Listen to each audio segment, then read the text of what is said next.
Monks. Following in tradition, I have a few words and messages from around the world, in all fairness.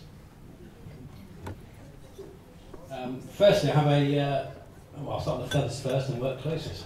I have a message from Australia. Just bear with me with it. Congratulations, Emma and Simon. You are now Mr. and Mrs. I don't even have to see you in person to know how absolutely gorgeous you are today, Em. Simon dashingly handsome too, of course. I never would have guessed my best memories of Emirates would be the Australian upside down, you see.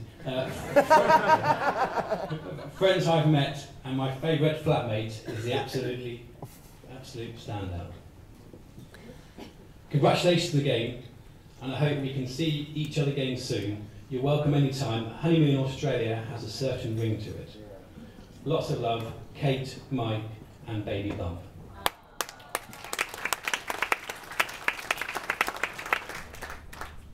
I also have a message from Carmel, Declan, Emma, Jana, John, and Harriet. To Simon and Emma, on this special day, wishing you a lifetime of happiness. Congratulations on your special day. From Carmel, Declan, Emma. There we go.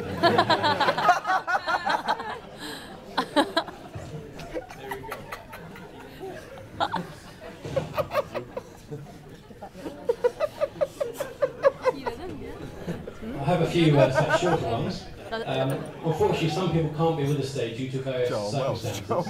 So obviously, John North obviously can't be with us today, and also Chris and Fiona Allison, and obviously newly born Amelia. So they send their wishes as well. Woo!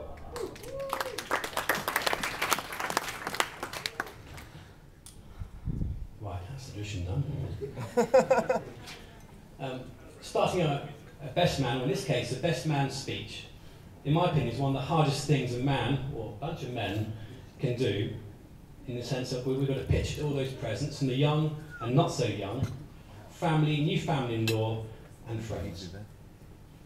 It's made especially interesting that the majority of those present today, I must say, a mighty fine occasion as well, I've not met, so hopefully I haven't made too much of a bad impression on you. As with all speeches, there should always be an underlying theme. For this speech, it's all about firsts, or for my speech anyway. You might be thinking, firsts? What relevance has that got to a best man speech? Well, hopefully you'll understand my relevance to such a theme. As previously mentioned, I first met Simon as a youthful-looking 18-year-old in September 2000 in first year university at a lovely place called Gordon House. And to those who know Nottingham, in the district of St Anne's. The choice of flatmates was a rather interesting combination of Matt, I'm out smoking, Simon, Ollie, Lawrence, tall but actually quite short, Lee, don't get me wrong, but I do like the odd drink, and lastly myself. However, this formed the basis of a great and lasting, well, it was to this speech, friendship. Now, Emma was a slightly different meeting occurrence. In 2008, Simon Hill, so obviously one of the fellow best men, was having a housewarming party. And at the term, I'd just been introduced to the term of nets and horses. And at the time, Simon used to live near Blackwall. And on my way from time to time, I'll drop some pictures in from like wild cats or other wildlife. Now, at this house party, for some reason, and to this day I'm not really quite sure how it came about, but there's a picture of my desk at work hanging on Simon's wall. And I was explaining the reasoning behind various items on the desk using a kitchen knife with the uppermost attention from Emma, so you know, 10 out of 10 there for starters. At the first meeting, obviously Emma did a sterling job with, all, as you can imagine, all the banter being flown around by a gang of blokes who obviously know each other very well, and obviously from that moment on she demonstrated clear resilience, so well done there. Now, last March, Simon came to stay in my northern residence in Nottingham. For the first time he announced that he was going to ask Emma to marry him. He was going to ask a question, but prior to that there was a social gathering. And it was extremely difficult to make all conversation with Emma and those within earshot without mentioning the forthcoming act. So hopefully pass there. Now, I'm sure you always want some good old stories, so I've just got one here. Now, there are a couple which, in my opinion, will always remain silent, or secret, sorry.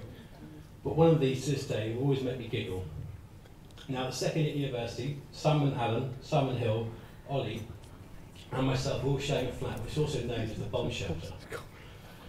This is a fantastic residence with a front door that when it locked, you didn't actually need a key to open it, you just kicked it. Now, due to the layout of the flat, it had a number of doors and some really quite quirky corridors. Some on occasion would pop into the city centre and come back with a Greg slice. Now, rather than eating out of a bag like maybe you or I would do, he would come back, carefully wrapped in a bag, and choose a china plate. He'd also then carefully select a clean knife and fork and consume the slice in the most civilised manner. Now, on occasion, I would hear him coming up the stairs, and I have to admit I was quite naughty. Now, on some particular occasions, as I'd hear him come up the stairs, I'd then creep out my room and hide in some shadows in a very ninja-like fashion. And wait for him to come from the kitchen to his room. Then, as I heard him creeping along the corridor, I'd then pounce out like a tiger, making claw-like impressions in my hand and roaring what I'd like to think would be like a lion. But that was probably quite a one with plums in his mouth. That's not here or there.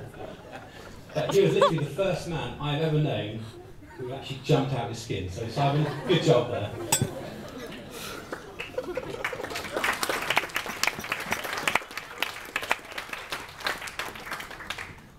Now, I'm not quite sure who's made the better choice, Simon for asking Emma to join him in marriage, or by Emma accepting his invitation of marriage.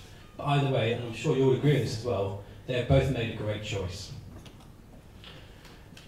And back to the real business in hand, may today be the first of a very happy, long-lasting and fruitful marriage. So well done.